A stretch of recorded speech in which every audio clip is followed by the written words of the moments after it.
14:20 in the morning for this January the 19th, 2023. Today's show is brought to you by Mahler Brothers Golf Apparel at mahlerbrothers.com. Use promo code 1420BROS at mahlerbros.com today and get yourself 10% off your purchase of your golf apparel. Look good on the golf course this summer and spring. Speaking of golf course in the summer and spring, if the Calgary Flames don't get things rolling a little sooner rather than later, they might be looking to Mahler Brothers Golf Apparel to get themselves some new golf shirts to get on the be hitting the links a little bit earlier than they expected this year. The Calgary Flames last night lost 4-1 to the Colorado Avalanche in a game that wasn't close right from the beginning. The Flames got outclassed in every way. Colorado is a much faster team, and it showed big time last night. The loss last night drops the Flames to 21-16-9. They do have that second wild card spot in the Western Conference, but lurking up on their heels is the aforementioned Colorado Avalanche, who are getting a little bit healthier and everything else. Cale Makar didn't play last night. I'm not sure what the injury was there, but Colorado's 2 points back right now, but with 3 games in hand. Yes, games in hand are only count if you win those games, so I don't put much stock into them. You got to play the games and win the games for the W's to matter in the standings. But you got to think the Calgary Flames and Daryl Sutter, their buttholes are maybe starting to pucker up a little bit, because a Flames team that was expected to do some pretty big things this season. I mean, I was one of them. I thought they were a better hockey team. Actually, we'll get to that in a second. But the disturbing part to me was after the game, the comments by Elias Lindholm and then by Daryl Sutter. I'm a Sutter guy. I think he's great, and I think the luster seems to wear off on Sutter pretty quick. But we'll start with Lindholm, what he had to say last night. He stated 46 games in, and I'm paraphrasing here. I'm not looking to get radioed here or anything, but 46 games in, they're still looking for a really good game. And I said it before, you get to a point in the season where you are who your record says you are. And if you're 21-16-9 is a good record, there's nothing wrong with that. You're above 500 quasi, but those overtime losses and the shootout loss, whatever they are, they kind of hurt you a little bit. But you are who your record says you are, and it's just right now you're not good enough. And if you're eighth in the or second in the wild card, which ends up being 8th in the conference to work it all out. It's just ridiculous the way they do that, but it's just who you are. And if that's where you are, 50 games in or 40 games in, going into the All-Star break in a couple of weeks, like we talked about yesterday with Tortorella, that's just who you are. And maybe you're just not that good, and things just haven't worked out. And the team that got put together by Brad Treliving maybe isn't that good. And like I said, maybe I was wrong. But the one that bothered me last night the most is Daryl Sutter saying last night, basically, it says, I think we have a pretty good team, a pretty good idea where our team is. We're in the middle of the pack, and we're not in Colorado's class. That's disturbing to say. Yes, you aren't, but you don't need to go out and say it. Is it true? Probably, but do you need to say it? Then he had made a statement, something along the lines that they had 13 guys who won a Stanley Cup last season, and they had 1, and the Flames have 1. So you just give up. You don't play the game. You just say, that's enough. They're the Stanley Cup champs. There's no point in even trying. The one guy the Flames do have is Nazem Kadri, a heck of a hockey player, but he's not the class of some of the guys like McKinnon. Kadri's a heck of a hockey player. He's a good hockey player, good acquisition for the Flames. He'll be there. I think got a 7-year deal. But the line by Sutter is that basically if we didn't win the Stanley Cup last year, we don't have any hope in winning a game. Well, that's defeatist attitude, because now the Flames have Tampa Bay coming in on Saturday for Hockey Day in Canada on CBC and Sportsnet and the whole thing, and Tampa Bay won 2 in a row, so they have a bunch of Stanley Cup champions in their dressing room as well. So basically, are they just supposed to mail it in on Saturday afternoon as well, and not bother playing and not bother showing up? That comment by Sutter bothers me a little bit.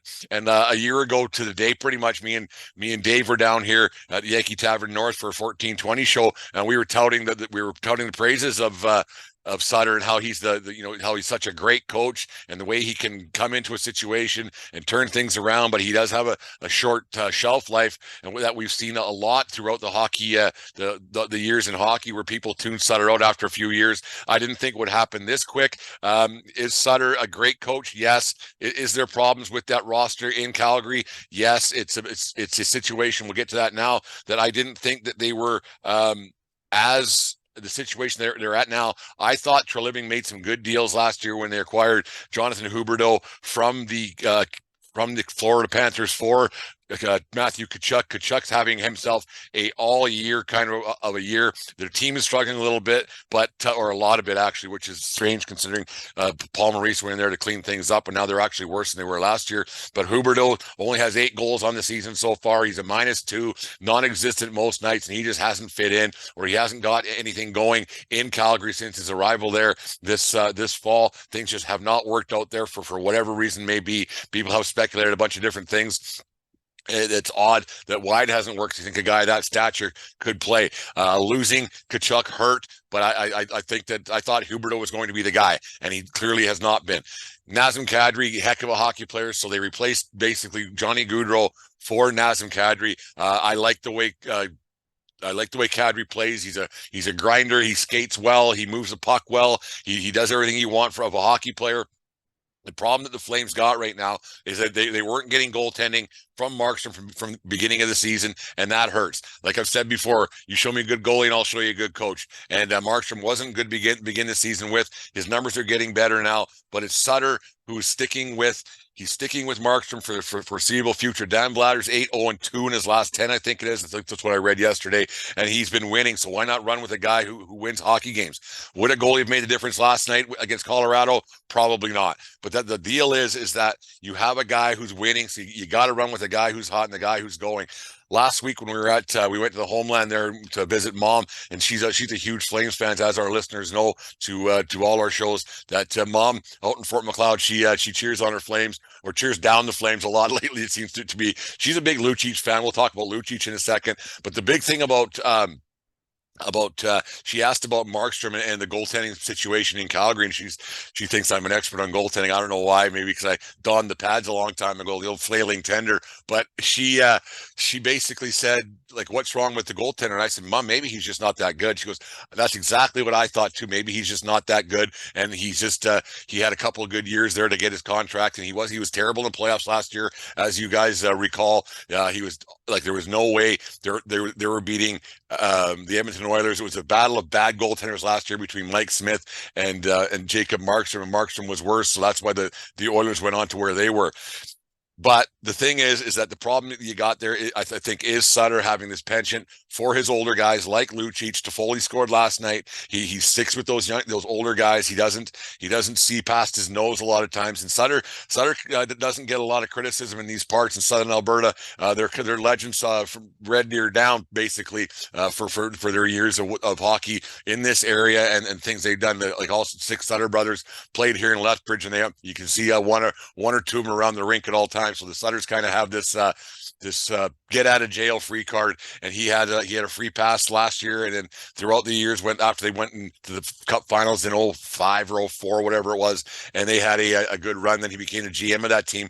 People forget that Sutter basically that team wasn't good for a long time after that run, and Sutter made some bad hockey decisions. There's a kid, Jacob Pelche, who should probably be getting a chance to play, but he says he's too small. He doesn't skate well enough. Well, you know what? You got to try something and put a new a guy who can score, the guy who can put the puck in the net. Maybe he's small, but you know what? The National Hockey League is small now. Yes, there are the Milan Lucic's of the world, but Lucic, with his 2 goals this year, isn't doing a bunch, or 4 goals or whatever it is. It don't much matter.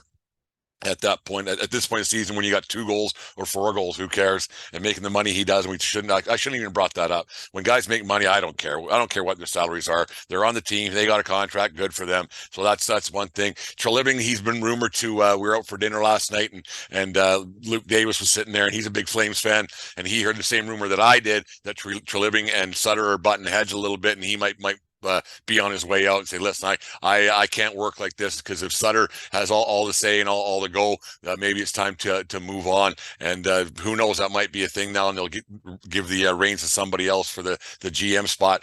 I thought that Treliving over the summer, I thought he made the best of a bad situation. The way Tkachuk said, yeah, I'm leaving, I'm out, you might as well trade me now to get something for the asset. So it's kind of interesting the way that's all worked out. Are the Flames in trouble? Yeah. Are they not going to make the playoffs.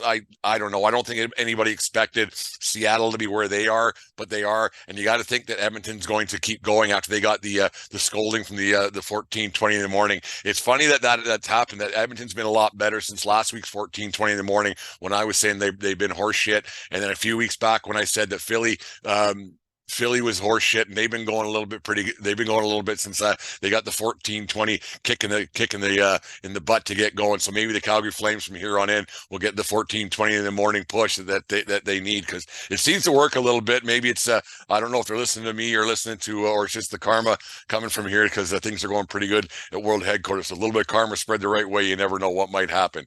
Anyways, I expect the Flames to do a little bit better. Are they in tough on with the Stanley Cup champion or two-time Stanley Cup champion Tampa Bay Lightning? Yeah. Congratulations, by the way, to Steven Stamkos, who got his 500th goal last night.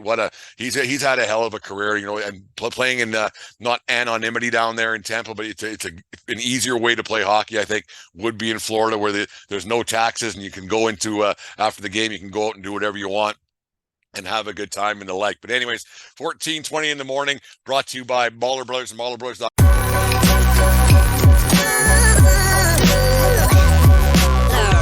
The following is a presentation of the Belly Up Sports Media Network.